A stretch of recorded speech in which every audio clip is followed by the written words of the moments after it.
तो आज हम नया टेस्ट नंबर 9 समर्पण सीरीज लाए हैं। इसमें हम डिस्कस करेंगे। तो पहला क्वेश्चन है मिलान करें। ठीक है, तो इसमें कुछ समिति दी गई है और कुछ विषय हैं। तो जैसे भंडारी समिति है, तो भंडारी समिति किससे संबंधित है? तो भंडारी समिति है क्षेत्रीय ग्रामीण बैंकों की पूर्ण संरचना से। ठीक है, स्वामीनाथन समिति किससे है? तो जनसंख्या नीति से। ठीक है, और रंगराजन समिति तो भुगतान संतुलन से है, और राजा चलैया समिति कर सुधार से। ठीक है, इस प्रकार से इसका आंसर क्या होगा? D number. नेक्स्ट है कि पूरा ग्रामीण क्षेत्रों में नगरीय सुविधाएं प्रदान करना प्रारूप किसके द्वारा प्रस्तावित किया गया था? तो देश के राष्ट्रपति जो एपीजे अब्दुल कलाम थे, 2002 से 2007 ईस्वी तक रहे थे उन्होंने। ठीक है, और उन्होंने पूरा का मतलब होता है providing urban amenities in rural area. इसके अंतर्गत क्या है कि भारत का समुचित विकास हो सके, उसके लिए क्या है, ग्रामीण क्षेत्रों में शहरी सुविधाएं प्रदान करने की बात की गई थी। ठीक है, तो पूरा कार्यक्रम जो है एपीजे अब्दुल कलाम द्वारा प्रस्तावित किए गए थे, और इन्होंने मोबाइल कोड का भी सुझाव दिए थे। किस अर्थशास्त्री ने भारत में अपने पहले वैज्ञानिक दृष्टि से आय की गणना किए थे? तो चूंकि जो देश के जो उस समय आज़ादी के पहले 1867-68 में जो दादा भाई नौरोजी थे, उन्होंने राष्ट्रीय आय की गणना सर्वप्रथम किए थे और प्रति व्यक्ति आय 20 रुपया बताए थे। लेकिन देश की आज़ादी के पश्चात जो सबसे पहले वैज्ञानिक तरीके से जो किए थे, BKRB राव यानी विजेंद्र कस्तूरी रंगा बरदाजा राव, इन्होंने वैज्ञानिक दृष्टि से सर्वप्रथम नेशनल इनकम की गणना किए थे। उसके बाद क्या है, आर्थिक समृद्धि। पिछले वीडियो में इकोनॉमिक सेक्शन में मैं बताया था कि आर्थिक समृद्धि और आर्थिक वृद्धि क्या होती है। तो आर्थिक समृद्धि से तात्पर्य देश के पर्सपेक्टिव में किया जाता है कि उनका नेशनल इनकम क्या है, जीडीपी क्या है, जीएनपी क्या है। ठीक है, लेकिन जो आर्थिक समृद्धि के साथ आर्थिक जो विकास होता है, इकोनॉमिक डेवलपमेंट होता है, इकोनॉमिक डेवलपमेंट में ऑल ओवरऑल चीज को कंसोलिडेट किया जाता है, जिसमें कि नेशनल इनकम, जीडीपी, जीएनपी के साथ साथ लोगों का जीवन स्तर क्या है, स्वास्थ्य की स्थिति क्या है, शिक्षा की स्थिति क्या है, कुपोषण की स्थिति क्या है, गरीबी की निम्नतर स्थिति हुई कि नहीं हुई। तो ये जो डेवलपमेंट है, ये इकोनॉमिक डेवलपमेंट आर्थिक वृद्धि को दिखाता है। तो यहाँ पे पूछा है सिर्फ आर्थिक समृद्धि, तो इसमें नेशनल इनकम आएंगे।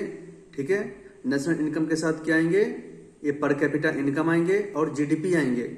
जबकि जो कैपिटल फॉर्मेशन है, तो कैपिटल फॉर्मेशन क्या है, हमारा इकोनॉमिक डेवलपमेंट में आता है, आर्थिक विकास में, जीवन स्तर में सुधार, स्वास्थ्य, शिक्षा, रोजगार, ये सब किस में आते हैं?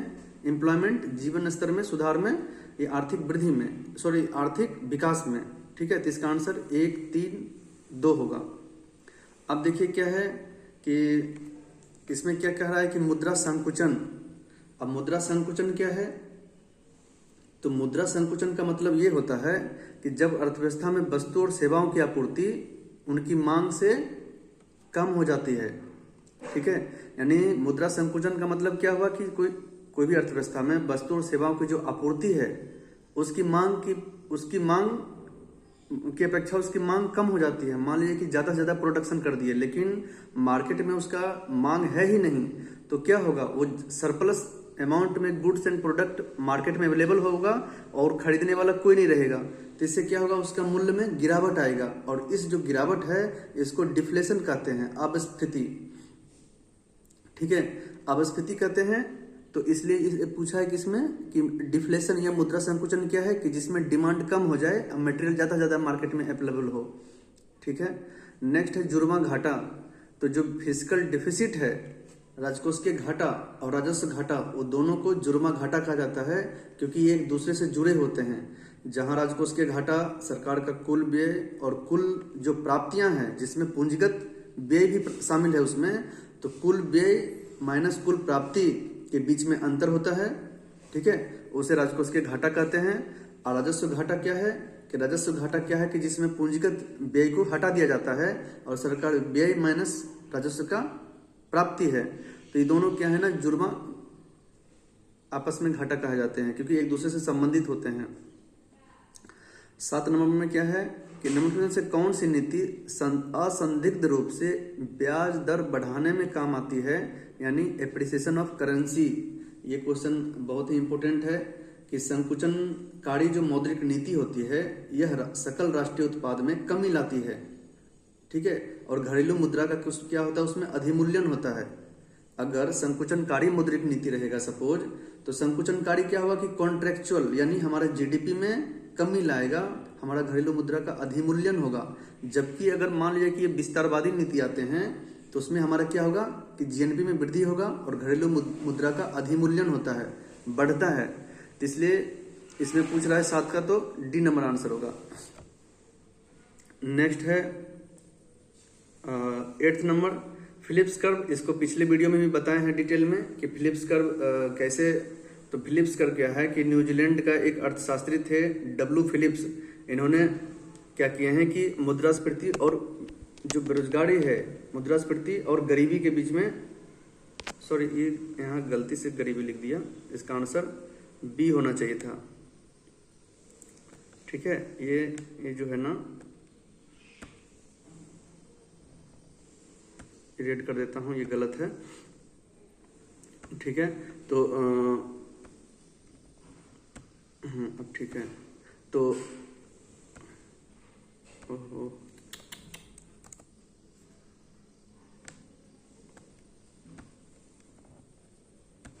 हाँ ये रेड हो गया। तो फिलिप्स कर्व किसके बीच संबंधित है, तो मुद्रास्फीति और बेरोजगारी में। तो जब बेरोजगारी बढ़ती है तो यानी बेरोजगारी का मतलब पैसा का वैल्यू उस समय सही है, पैसा का वैल्यू अच्छे चल रहे हैं, तो समय महंगाई यानी मुद्रास्फीति कम हो जाती है।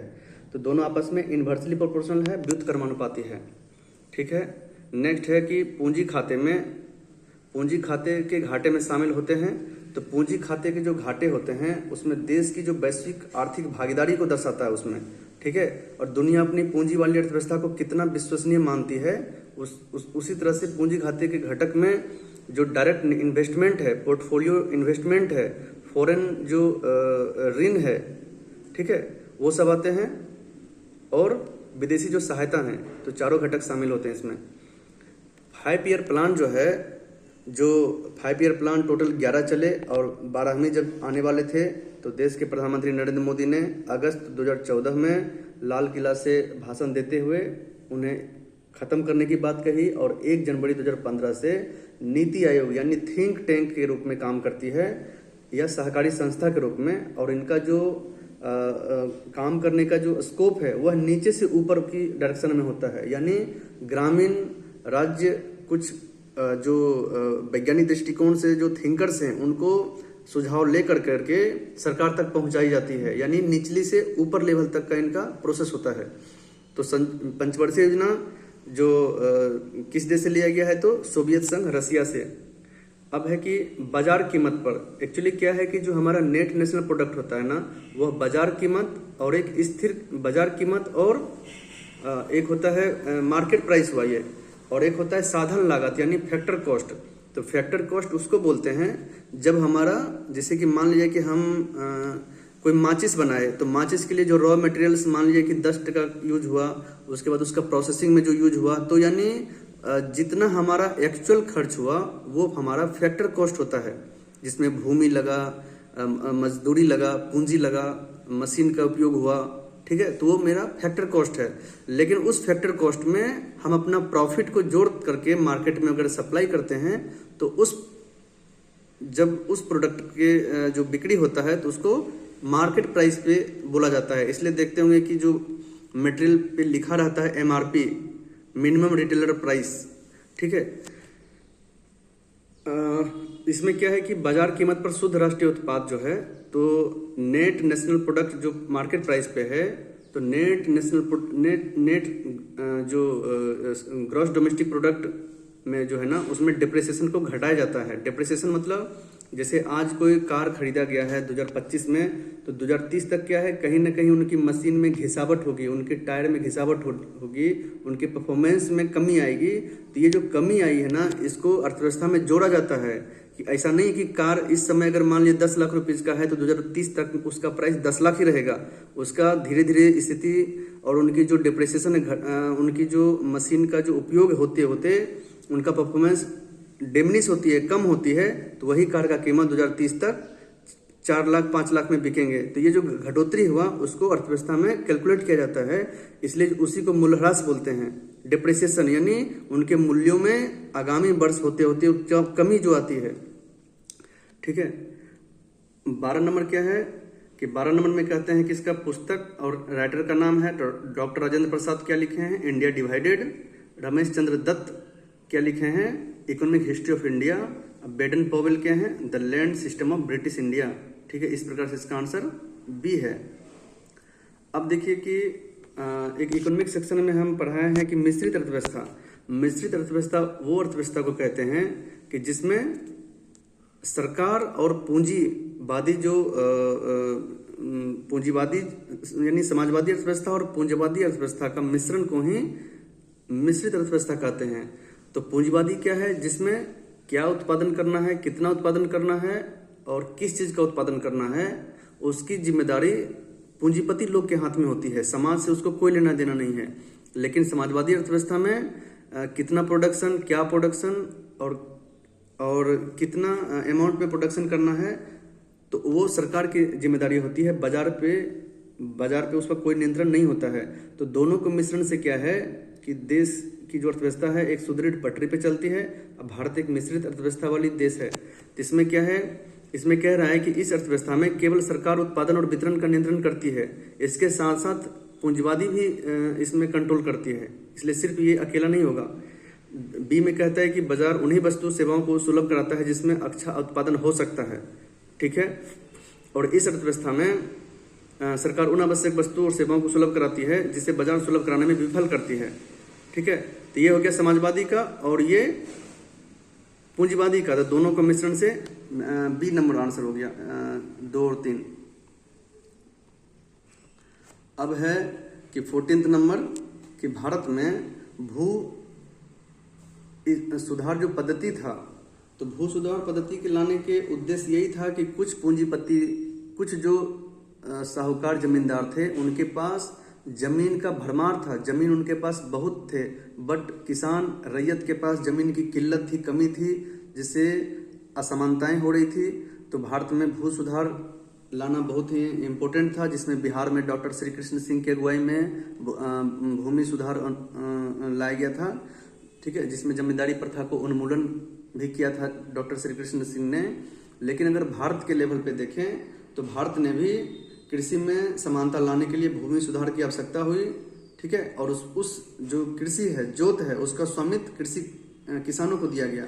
ठीक है, इससे क्या हुआ कि भू स्वामित्व का संकेंद्रण जो है किसी पार्टिकुलर पीपुल के पास था, उसका विकेंद्रीकरण किया गया, हर एक लोगों के पास जमीन का कुछ हिस्सा मिला। ठीक है ना, जिसमें क्या है कि बिचौलियों के उन्मूलन और वास्तविक कृषकों को भूमि का स्वामी बनाना। बिल्कुल सही है, बड़े भूस्वामियों के लिए भूमि की अधिकतम सीमा का निर्धारण करना। ठीक है, तो बड़े भूस्वामियों के लिए भूमि की अधिकतम सीमा का निर्धारण करना, ऐसा नहीं कि वो मनमर्जी से 100 बीघा जमीन रख सकते हैं। एक जमींदार 100 बीघा जमीन रख रहे हैं और एक किसान भूख के कारण, उसकी आर्थिक स्थिति दयनीय कारण उसे 1 कट्ठा भी जमीन नहीं है। तो सरकार ने इस असमानता को पाटने के लिए, कम करने के लिए जमींदारी उन्मूलन व्यवस्था लाए, जिसके तहत 1 और 2 सही है। और पूर्ण रूप से बड़े भूस्वामियों का मालिकाना हक से बेदखल करना नहीं, कुछ हद तक उसको रखने की अनुमति दी गई थी, पूर्णतः बेदखल नहीं किया गया। तो इसका 1 और 2 होगा। अभी देखिए क्या है कि हरित क्रांति, देश की जो अर्थव्यवस्था है उसमें आज़ादी के समय लगभग अप्रॉक्स जो है मैक्सिमम कृषि पर निर्भरता थी, 70 से 80% जनसंख्या, इसलिए कृषि में सुधार बहुत ही जरूरी था। ठीक है, और उसमें देखते हैं कि जो हरित क्रांति आई थी लगभग 1960 के दशक के मध्य से 1970 के दशक के मध्य तक, उसमें क्या है कि HYV हाई यील्डिंग वैरायटी यानी उच्च पैदावार वाला जो बीज का प्रयोग हुआ, ठीक है, कीटनाशकों का प्रयोग हुआ, उससे क्या हुआ कि गेहूं में बहुत ही पैदावार हुआ और इसका प्रयोग कुछ ही उत्तरी पश्चिमी क्षेत्रों में ही देखा गया।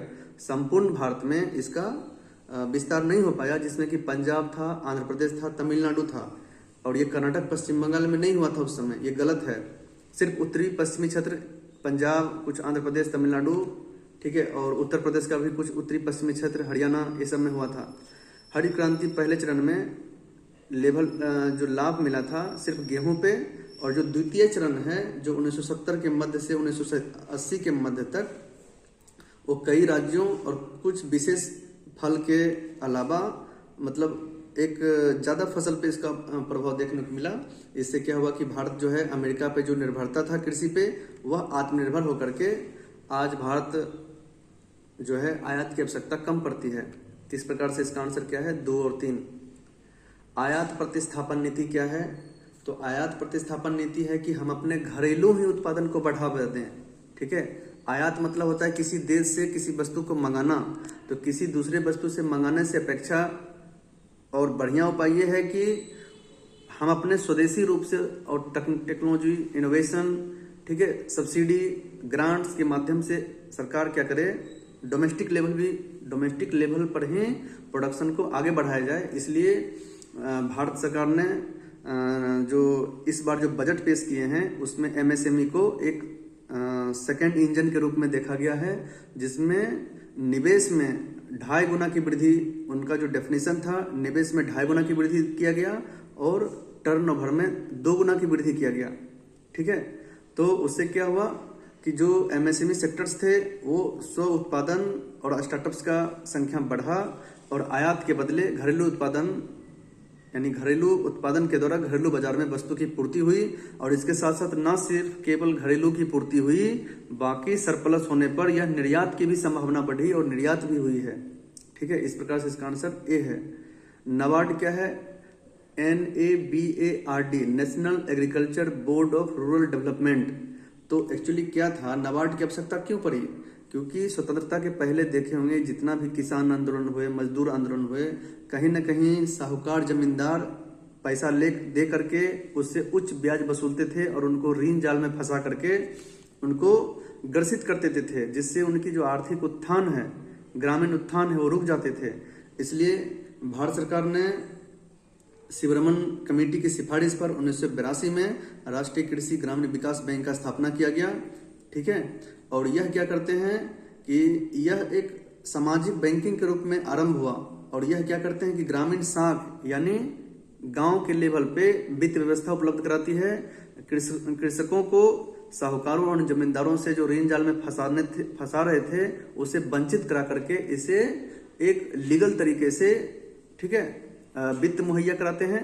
तो इस प्रकार से क्या है, इसका आंसर तीनों सही है। ग्रामीण बैंक की संस्थागत संरचना निम्न में से सम्मिलित हैं।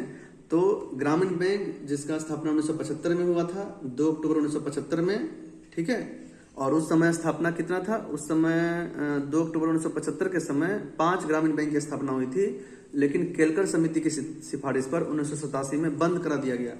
तो ग्रामीण बैंक की संस्थागत जो संरचना है यह क्या है कि मल्टी एजेंसी, इसमें जो मल्टी एजेंसी का जो इंस्टीट्यूशन है, संस्थान है, इन्वॉल्व है इसमें व्यावसायिक बैंक है, ठीक है, जो क्षेत्रीय ग्रामीण बैंक है, आरआरबी जिसको बोलते हैं, सहकारी और भूमि विकास बैंक है, और भूमि विकास बैंक की स्थापना 1980 में हुई थी।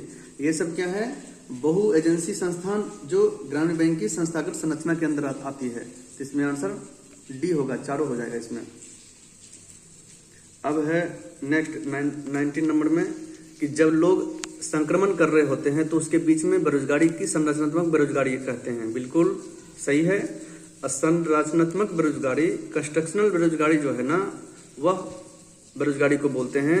जैसे कि कोई फैक्ट्री है और कुछ पीपल्स हैं, लेबर फोर्स हैं, तो अगर फैक्ट्री में जो चीज कौशल चाहिए वो अगर मजदूर या उस व्यक्ति के पास नहीं है जो काम करने आए हैं, तो क्या होगा कि एक गैप है दोनों के बीच में, बेमेल है। यह बेमेल उसके प्रशिक्षण से संबंधित हो सकता है, उस मजदूर के पास प्रशिक्षण नहीं है, उसके पास उस काम को करने के लिए योग्यता नहीं है, उस काम को वो प्रॉपर जानता नहीं हो, तो क्या है कि इसमें कहीं ना कहीं नकारात्मक अर्थव्यवस्था में प्रभाव पड़ती है। इसलिए भारत सरकार ने skill India mission, skill development mission, ठीक है, और अभी जो है पीएम इंटर्नशिप योजना जो देश के आदरणीय प्रधानमंत्री मोदी साहब ने लाए हैं, तो पीएम इंटर्नशिप योजना में क्या है कि 500 कंपनियां में 1 करोड़ युवाओं को यही कौशल का प्रशिक्षण देना, उसके बदले उसे कुछ अमाउंट में एक राशि भी मुहैया कराना। जिससे क्या है कि उस फैक्ट्री से संबंधित क्या कौशल चाहिए, अगर वो कौशल सीख जाएंगे तो कहीं ना कहीं वो रोजगार के उन्मुख हो जाएंगे। इसलिए संरचनात्मक बेरोजगारी में क्या है कि कौशल प्रशिक्षण पे ध्यान दिया जाता है। और सेकंड है कि भारत में कृषि में फैली बेरोजगारी, इसको बोलते हैं प्रच्छन्न बेरोजगारी या छिपी हुई बेरोजगारी। ठीक है, तो 2 नंबर में संरचनात्मक नहीं है, कृषि में प्रच्छन्न या छिपी बेरोजगारी आते हैं, तो 19 का सिर्फ 1 होगा। 20 में क्या है कि राष्ट्रीय आय नेशनल इनकम, तो नेशनल इनकम बाजार मूल्य पर जो नेट नेशनल प्रोडक्ट है उसमें से मूल्यह्रास और इनडायरेक्ट टैक्सेस को घटा करके प्राप्त किया जाता है, जैसा कि आपको बताए। ठीक है, 21 में क्या है, किसी देश की जो आर्थिक वृद्धि है, इकोनॉमिक जो उनका जो डेवलपमेंट है वह पर कैपिटा इनकम से दिखाते हैं, प्रति व्यक्ति उत्पाद कितना है। और यह कैसे निकालते हैं, तो देश की टोटल जो इनकम है, नेशनल इनकम में देश की टोटल जनसंख्या से भाग देने पे। कौन सा भारत में खाद्य प्रबंधन का उद्देश्य नहीं है, तो खाद्य प्रबंधन का उद्देश्य है कि खाद्यान्न का वितरण करना, पीडीएस सिस्टम जो बोलते हैं, खाद्यान्न की खरीद करना और खाद्यान्न को महामारी के संकट के समय या उसकी आशंकाओं को भांपते हुए उनका स्टॉक करना, रखरखाव करना, ताकि खाद्य श्रृंखला को बनाए रखना, फूड सप्लाई चेन में किसी तरह की गड़बड़ी ना हो, जिससे महामारी संकट की स्थिति उत्पन्न ना हो। इसलिए खाद्य प्रबंधन का उद्देश्य है कि फूड सप्लाई चेन को प्रॉपर मेंटेन करके रखना। अभी देखिए क्या है कि यहाँ पे है कि रैयतबाड़ी व्यवस्था, महालबाड़ी व्यवस्था और जमींदारी व्यवस्था। यह जो है ब्रिटिश भू राजस्व नीति था। तो जमींदारी व्यवस्था में देखते थे कि लॉर्ड कॉर्नवालिस 1793 में, ठीक है, ये लगभग क्या है कि 1793 में जमींदारी व्यवस्था लाए थे। और महलबाड़ी का मतलब होता है गांव, यानी गांव के थ्रू जो टैक्स थे वसूलते थे, राजस्व कर। रैयतबाड़ी का मतलब किसान मालिकाना भूमि के, मतलब भूमि के मालिकाना हक किसान के पास होते थे, और यह 51% पे थे। ठीक है, तो इसमें देखते हैं कि जो बड़े सामंतों के आवंटित भूमि थे वह जागीरदार कहलाते थे। राजस्व पट्टेदार या तहसीलदारों को आवंटित भूमि यह जमींदारी प्रथा के अंतर्गत आते थे। और प्रत्येक किसान को भूमि जिसमें उपपट्टे पर देने, बंधक रखने, हस्तांतरण करने का अधिकार था। तो यह क्या था, रैयतबाड़ी था। यही था कि किसान को मालिकाना हक था।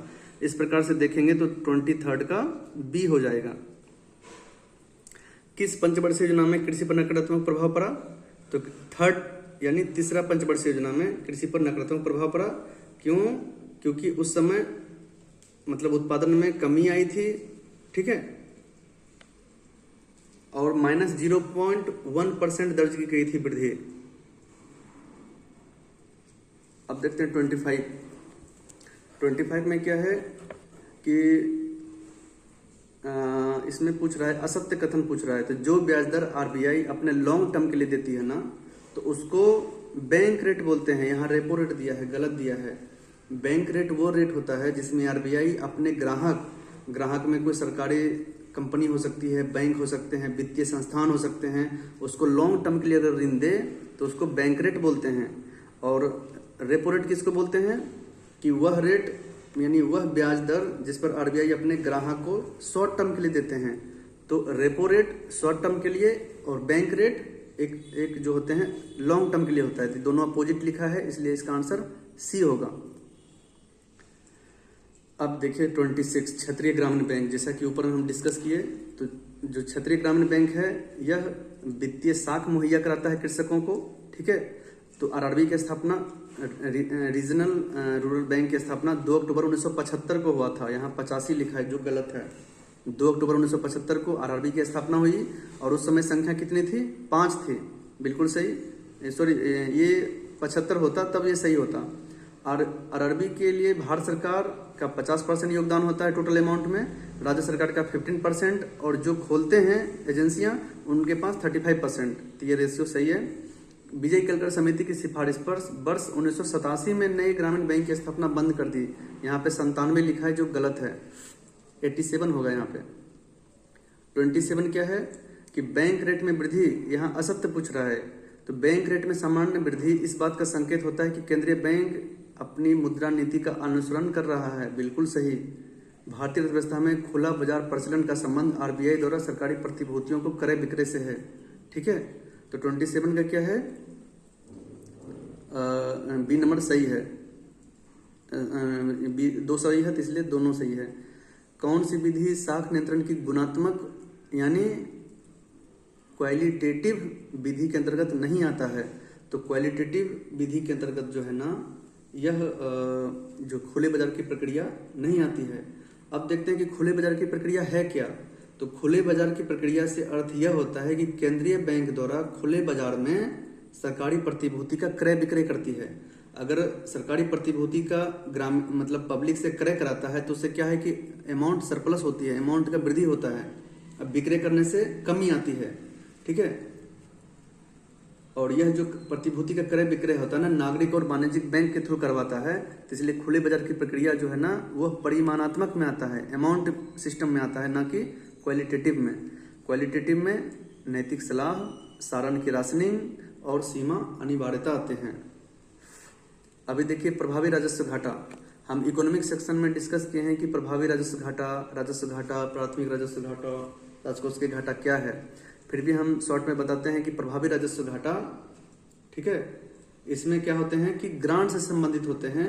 तो मान लिया जाए कि हम कोई फैक्ट्री को 300 करोड़ का ग्रांट दिए, उसको सब्सिडी दिए, ग्रांट दिए कि भाई तुम बनाओ, तो उससे क्या हुआ कि परिसंपत्ति का निर्माण हुआ, विकासशील परिसंपत्ति का सृजन हुआ। ठीक है, और इसमें केंद्र सरकार क्या है ना, राज्यों को चूंकि देती है ग्रांट्स, इसलिए राज्यों का स्वामित्व हो जाता है उस पर।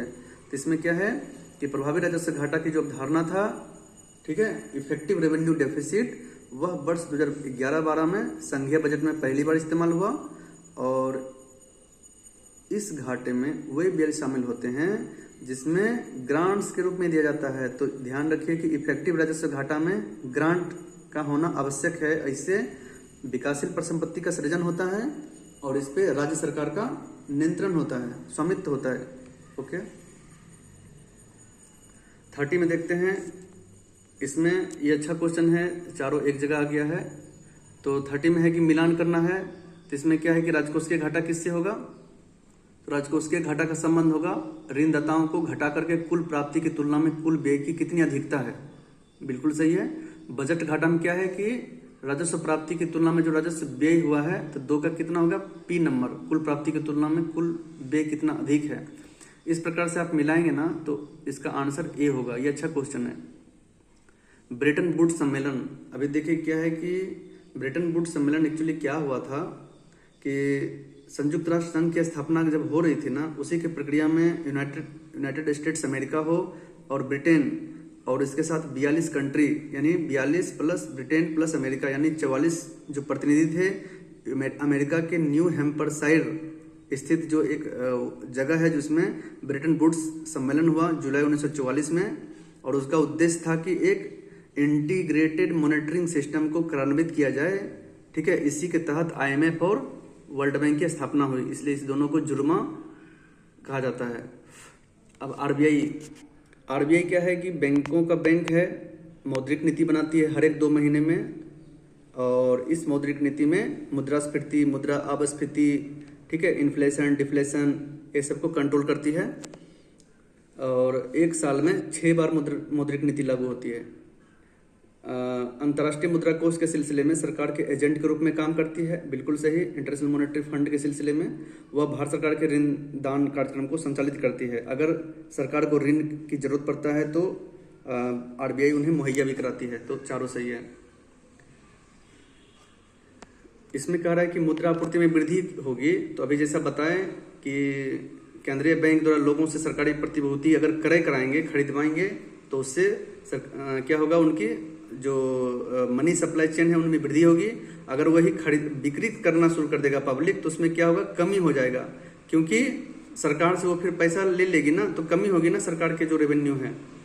इसमें कह रहा है कि लोगों द्वारा वाणिज्यिक बैंक में जमा की गई करेंसी, जमा नहीं निकालने की करेंसी होती है। ठीक है। और थर्ड में है कि सरकार द्वारा केंद्रीय बैंक से लिया गया जो ऋण है, तो 1 और 3 दोनों सही है।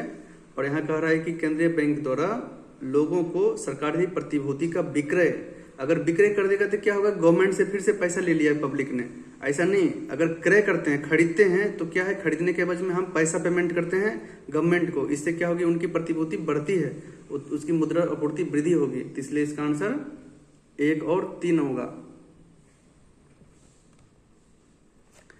34 में ये बीपीएससी में एक बार आए थे कि ICICI यह भारतीय औद्योगिक साख नियंत्रण निगम क्रेडिट जो है ना, इसकी एक संस्था है। तो इसकी स्थापना कब हुई है, तो 34 का स्थापना हुआ है 1995 में, सॉरी 1955 में। भारतीय औद्योगिक विकास बैंक, ठीक है, इंडियन जो भी है डेवलपमेंट, जो इंडस्ट्रियल डेवलपमेंट बैंक है, उसकी स्थापना हुई है 1964 में। और भारतीय इंडियन फाइनेंस जो कॉरपोरेशन निगम है ना, उसका स्थापना हुआ है 1948 में। तो फाइनेंस का 1948, और सिडबी, ठीक है, सेबी का स्थापना security exchange board of India की स्थापना 1988 में हुआ था, लेकिन सिडबी की स्थापना 1990 में हुआ है, ठीक है। मुद्रास्फीति जैसे ही हम देखते हैं तो उसका मतलब ये होता है महंगाई का मतलब उस समय पैसा का वैल्यू गिर गया है, ठीक है, सिंपल टर्म में।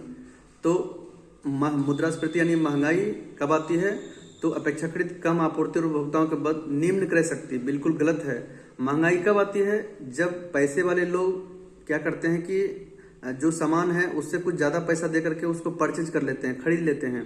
तो इससे क्या है कि पैसा का वैल्यू उस समय वो गिरा देते हैं। तो ये कब होता है, जब उच्च क्रय शक्ति का संकेत देती है कि परचेजिंग पावर ज्यादा है, कुछ भी खरीद लेता है, पैसा बहुत है मार्केट में पब्लिक के पास, ठीक है। तो इसका आंसर यहाँ अगर उच्च रहता ना, तब ये ऑप्शन सही होता। मुद्रास्फीति से उधार लेने वाले व्यक्ति को फायदा, गलत है ये। मुद्रास्फीति से उधार लेने वाले व्यक्ति को फायदा होता है और देने वाले को घाटा होता है। यहाँ देने वाले को फायदा लिखा है, ये भी गलत है। तो उधार देने वाले को यहाँ घाटा होता है और उधार लेने वाले को फायदा होता है मुद्रास्फीति के समय, इसलिए दोनों गलत है, डी नंबर। 36 में क्या है कि देखिए, पंचवर्षीय योजना जो है 5 ईयर प्लान 1951 से 56, फिर 56 से 61, 61 से 66, और फिर जो 66 के बाद जो है ना 69, 70, ये सब क्या है ना, उसमें चूंकि थर्ड पंचवर्षीय योजना में कुछ अटैक हुए थे, जैसे कि चाइना अटैक, उसके बाद है कि पाकिस्तान अटैक, उसकी वजह से क्या हुआ था ना, एनुअल प्लान आने लगे थे, ठीक है। तो इसमें देखते हैं कि पीसी महालनोबिस, जिसको भारतीय योजना के निर्माता कहे जाते हैं, और पहला पंचवर्षीय योजना HC हेराल्ड डोमर मॉडल, जिसमें कृषि पे ध्यान दिया गया। दूसरा पंचवर्षीय योजना महालनोबिस, जिसमें उद्योग पे ध्यान दिया गया। और तीसरी जो पंचवर्षीय योजना था, उसमें कृषि और उद्योग दोनों पर ध्यान दिया गया, ठीक है। अप्रैल 1992 से 1997 के बीच में 8वीं पंचवर्षीय योजना संचालित की गई है, बिल्कुल सही है, ठीक है। और आपको बता दूं कि पहला से जो 7वीं यानी 90 तक की जो पंचवर्षीय योजना थी, उसमें आयात प्रतिस्थापन विधि का उपयोग किया गया था, जिसमें घरेलू उत्पादन पे बल दिया गया था। लेकिन 1991 में जो नरसिम्हा राव थे, PV नरसिम्हा राव, ठीक है, और उस समय वित्त मंत्री कौन थे, मनमोहन सिंह, जिसने LPG मॉडल लाए, लिबरलाइजेशन, प्राइवेटाइजेशन, ग्लोबलाइजेशन। तो आयात प्रतिस्थापन विधि को हटा करके उसने ग्लोबली थिंक किया कि नहीं, भारतीय व्यवस्था ग्लोबली होना चाहिए, मतलब आत्मनिर्भर तो होंगे ही, प्लस विदेशी इन्वेस्टमेंट, विदेशी जो व्यापार है उसको भी बढ़ावा दिया जाए। तो 8वीं पंचवर्षीय योजना का मुख्य बल रोजगार सृजन भी करना था। तो इस प्रकार से आंसर सी होगा। 37 क्या है कि जन्म दर से अभिप्राय विशेष अवधि में प्रति 1000 में कितने शिशु ने जन्म लिए हैं, उसको जन्म दर कहते हैं। और यहाँ 7 वर्ष होना चाहिए था, 7 वर्ष और उससे अधिक आयु के लोगों को साक्षर श्रेणी में कहा जाता है। तो यहाँ चूंकि 5 दिया है इसलिए वो गलत है, यहाँ 7 होना चाहिए, और 37 का आंसर ए होगा। अभी बताए कि प्रच्छन्न बेरोजगारी, छिपी हुई बेरोजगारी कहाँ पाए जाते हैं, तो कृषि और उससे संबंधित क्षेत्र में। तो कृषि और ग्रामीण क्षेत्र में प्रच्छन्न बेरोजगारी पाए जाते हैं, ठीक है। 39 में क्या है कि आयकर के संबंध में सत्य है। तो इनकम टैक्स क्या है, इनकम टैक्स जो है, जो प्रगतिशील लिखा है ना, प्रोग्रेसिव टैक्स। तो प्रोग्रेसिव टैक्स का मतलब यह होता है कि जैसे जैसे आपका इनकम बढ़ेगा वैसे वैसे आपको टैक्स उसी के रेशियो में चुकाना पड़ेगा, ठीक है। तो इसलिए ये प्रोग्रेसिव टैक्स है। और नेक्स्ट है क्या है कि एक डायरेक्ट टैक्स है।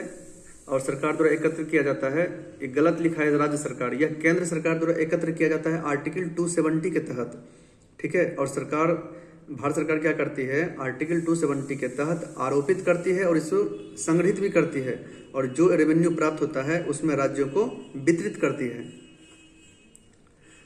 अब देखिए जीडीपी डिफ्लेटर क्या है, तो 40 में क्या है ना कि जीडीपी जो डिफ्लेटर है ना वह क्या होता है कि जीडीपी एट करंट प्राइस बटे जीडीपी एट कांस्टेंट प्राइस, मतलब चालू वित्त वर्ष में कितना जीडीपी है डिवाइड बाय आधार वर्ष, यानी 2011-12 जो आधार वर्ष है उसके रिस्पेक्ट में जीडीपी कितना है इनटू 100, इसी को जीडीपी डिफ्लेटर कहते हैं। और इसका उपयोग मुद्रास्फीति वृद्धि के कारण कितना हमारा वृद्धि हुआ है, इकोनॉमिक वृद्धि, उसको हम आकलन करते हैं। यहाँ पे लिखा है किसी देश का स्थिर मूल्यों और 40 मूल्यों का एक औसत है, ये रिवर्स लिख दिया है। यहाँ पे लिखना था कि किसी देश के चालू मूल्य और स्थिर मूल्यों का एक औसत है, ठीक है। इस प्रकार से इसका आंसर बी होगा। 41 क्या है कि स्क्यूफ्लेशन, तिरछी मुद्रास्फीति। स्क्यूफ्लेशन वो मुद्रास्फीति को कहते हैं, तिरछी मुद्रास्फीति, जिसमें कि कुछ वस्तु का जो है ना प्राइस अचानक बढ़ जाता है और उसकी मांग भी बढ़ जाती है, लेकिन कुछ वस्तु का प्राइस या तो कम रहता है या उसका कोई खरीदार होता ही नहीं है। तो ये जो अनबैलेंस सिस्टम है ना, इस प्रोसेस को तिरछी मुद्रास्फीति कहते हैं, ठीक है। और यह भी एक अर्थव्यवस्था पर नकारात्मक प्रभाव पड़ती है। भुगतान संतुलन में चालू खाते बनते हैं तो किससे बनेंगे, एक व्यापार संतुलन से बनते हैं और एक अदृश्य मदों का संतुलन से, ठीक है। 42 में जबकि जो विदेशी परिसंपत्ति है और जो विशेष आहरण अधिकार है, ठीक है ना, ये दोनों क्या करते हैं, यह मतलब विदेशी जो पूंजी है ये तो निर्यात के कारण होते हैं, विदेशी पूंजी का प्रवाह होता है इसमें, ठीक है ना। तो विदेशी परिसंपत्ति और विशेष आहरण अधिकार इसके अंतर्गत नहीं आते हैं। अब देखिए 43 एक नया क्वेश्चन है, इसको ध्यान देना बहुत जरूरी है। तो इसमें कहता है कि green box subsidy, green box subsidy उस सब्सिडी को कहते हैं कि जिसमें अर्थव्यवस्था को डेविएशन नहीं मिलता है, उसको एक आकार मिलता है। कैसे, जैसे कि अगर हम कोई रिसर्च एंड डेवलपमेंट में इन्वेस्ट करें, कोई अपनी विस्तार सेवाएं करें, पर्यावरण का संरक्षण का कुछ कार्यक्रम करें, जलवायु संरक्षण की बात करें, आपदा राहत, खाद्य सुरक्षा की भंडारण की बात करें, तो ये सब क्या है ना, इसमें अगर कुछ सब्सिडी देते हैं तो क्या है कि देश की अर्थव्यवस्था के लिए उचित है, ठीक है। और यह नकारात्मक प्रभाव नहीं कर सकता है क्योंकि R&D होगा, रिसर्च एंड डेवलपमेंट होगा, तो एक दीर्घकालिक विकसित राष्ट्र बनने की राह पे आगे बढ़ेगी। इसलिए क्या है ना कि यह ग्रीन बॉक्स सब्सिडी अत्यधिक व्यापार विकृत करने वाला माना जाता है। ये बिल्कुल है, बिल्कुल गलत है, यह विकृत नहीं करता है, ठीक है ना। तो इसलिए इसका आंसर गलत है। एम्बर बॉक्स क्या होता है, तो एम्बर बॉक्स क्या होता है कि सीधे उत्पादन और व्यापार को प्रभावित करता है, ठीक है। जैसे कि मिनिमम सपोर्ट प्राइस कर दिया, कुछ सब्सिडी दे दिया गवर्नमेंट कृषि क्षेत्र में, तो क्या होता है ना, वो डायरेक्ट इफेक्ट पड़ता है। इसमें जो वर्ल्ड ट्रेड ऑर्गेनाइजेशन के सदस्य है ना, इसकी कमी की प्रतिबद्धता बोलता है कि कम करना है। अब ब्लू बॉक्स सब्सिडी क्या होते हैं, तो ब्लू बॉक्स सब्सिडी उस मामलों पर लागू होते हैं जिसमें किसानों को सब्सिडी प्राप्त करने के बदले अपने उत्पादन को कुछ हद तक सीमित करना होता है। इस प्रकार से इसका आंसर डी होगा। देखिए, एक नॉन बैंकिंग फाइनेंस कॉर्पोरेशन क्या होते हैं, ये अपने पैसे सिर्फ जमा करते हैं, पब्लिक को निकालने नहीं देते हैं, ठीक है। तो यह NBFC अपने पैसा जमा करने वाले खाते में से पैसा निकालने की अनुमति नहीं देते हैं, बिल्कुल सही है। 45 में देखते हैं, तो 45 में क्या है कि किसी देश की राष्ट्रीय आय किसके समान होती है, तो factor cost per net national product है, ठीक है। किसी देश की राष्ट्रीय आय किसके बराबर होती है, तो factor cost per net national product के रूप में नेशनल इनकम माने जाते हैं। अभी नेक्स्ट है 46, किसने अर्थव्यवस्थाओं की समृद्धि की दिशा का आकलन करने के लिए राष्ट्रीय आय समुच्चयों के प्रयोग का सूत्रपात किया, तो साइमन कुजनेट्स, ठीक है। साइमन कुजनेट्स इनके अनुसार क्या है कि प्रति व्यक्ति आय वृद्धि आर्थिक समृद्धि का द्योतक माना जाता है। भारत में मुद्रा संबंधी नोटों का जो निर्गमन होता है वह मिनिमम रिजर्व सिस्टम पे किया जाता है, ठीक है ना। उसमें क्या है कि केंद्रीय बैंक जो है RBI, उसमें सारी निर्गमित मुद्रा के समतुल्य मान की संपत्ति का सुरक्षित भंडार रखने का उसको दायित्व भी होता है। अब देखिए क्या है, 48 में क्या है ना, अनवरत योजना। अनवरत योजना क्या है? तो अनवरत योजना जो थे यह 1978 से 80 के बीच में आए थे, जब पांचवी पंचवर्षीय योजना को खत्म कर दिया गया। ठीक है, उसके बाद अनवरत योजना आए और उसका प्रतिपादन गुरनाल मंडल अपनी पुस्तक एशियन ड्रामा में किए हैं, और उसमें जनता पार्टी की सरकार आए थे, और इस योजना को लागू करने का श्रेय डीटी लकड़वारा को जाता है। बिल्कुल सही। 49 में क्या है कि लॉरेंज कर्व्स, ये जो कर्व है ना, एक ऐसी कर्व है जो बताता है कि भारत की कुल परिसंपत्ति का कैसे अनइक्वल डिस्ट्रीब्यूशन हुआ है। मतलब देश की कुल संपत्ति का 2 से 4% के पास 90% संपत्ति है। ठीक है, 2 से 4% लोगों के पास देश की संपत्ति का 90% योगदान है, 90% वो हिस्सेदारी रखता है, जबकि रिमेनिंग जो 95% लोग हैं उसमें देश की परिसंपत्ति का 10% योगदान करते हैं। तो इसमें क्या है कि ये जो इनइक्वलिटीज है इसी को दिखाने के लिए लॉरेंज कर्व खींचा जाता है, और लॉरेंज कर्व में उसकी जो समता रेखा है उसके पास जितना अधिक होगा, उसके पास जितना करीब होगा, आय की विषमता उतनी ही कम होगी। यहाँ अधिक लिखा है। ठीक है, और आय की विषमता को किससे नापते हैं? तो आय की विषमता को जो है गिनी कोफिशिएंट और यह लॉरेंज कर्व से हम नापते हैं। तो यह इसमें कुजनेट्स कर्व दिया है, बिल्कुल गलत है। यहाँ आय की विषमता गिनी कोफिशिएंट, गिनी गुणांक और लॉरेंज कर्व से हम इसकी विषमता को मापते हैं। अब है कि राष्ट्रीय ग्रामीण NREGA national rural employment guarantee act 2 फरवरी 2006 को आया था, और आंध्र प्रदेश के अनंतपुर जिले के बंदावाली गांव से, और इसका जो नॉमिनेशन हुआ 2 अक्टूबर 2009 में परिवर्तित करके इसमें महात्मा लगा दिया, तो नरेगा से मनरेगा बन गया। 51 में क्या है कि आयात प्रतिस्थापन की जो क्रिया थी अंतर्मुखी व्यापार थी। ठीक है, इंपोर्ट जो सब्स्टिट्यूशन था यह इनवर्ड लुकिंग था, अंतर्मुखी व्यापार था, और यह 7वीं पंचवर्षीय योजना तक चला। 8वीं के में क्या है कि इसको देश दुनिया यानी ग्लोबली स्तर पर इसको विकेंद्रीकृत कर दिया गया। तो इसलिए दोनों आंसर इसका सही है। 52 में है कि जीडीपी के परिभाषा में क्या है कि नियत अवधि यानी एक वर्ष में देश की कुल वस्तु और सेवाओं के अंतिम जो उत्पादन का मूल्य है उसको ही जीडीपी बोलते हैं। तो बिल्कुल सही है। देश के नागरिकों द्वारा विदेशों में अर्जित आय यह जीएनपी में आते हैं, जीडीपी में नहीं आते। देश की सीमा के भीतर, ये भी बिल्कुल सही है। और विदेशों द्वारा देश की सीमा के क्षेत्र में घरेलू में बोल रहा है, तो ये भी सही है। ठीक है, तो इसमें क्या हो गया, इसमें क्या है कि 1, 3, 5 सही है। और यहाँ जो धन प्रेषण है, धन प्रेषण यानी प्रवासी भारतीय द्वारा भेजी गई राशि, यह जीडीपी का हिस्सा नहीं होता है। ठीक है, भारत में योजना विकास की अवधि क्या है? तो योजना विकास की अवधि जो है 66 से 69 कहा जाता है। तो योजना विकास यानी प्लान हॉलीडे उस अवधि को कहते हैं जिसमें कोई पंचवर्षीय योजना नहीं लागू की गई थी। क्यों नहीं लागू हुई थी? क्योंकि 1962 में भारत चाइना युद्ध हुआ, 1965 में भारत पाकिस्तान युद्ध हुआ। ठीक है, भयंकर सूखा, खदान संकट, आर्थिक स्थिति दयनीय हो गई थी। तीसरी योजना तो सुने होंगे कि कृषि में -0.1% का कमी आया था।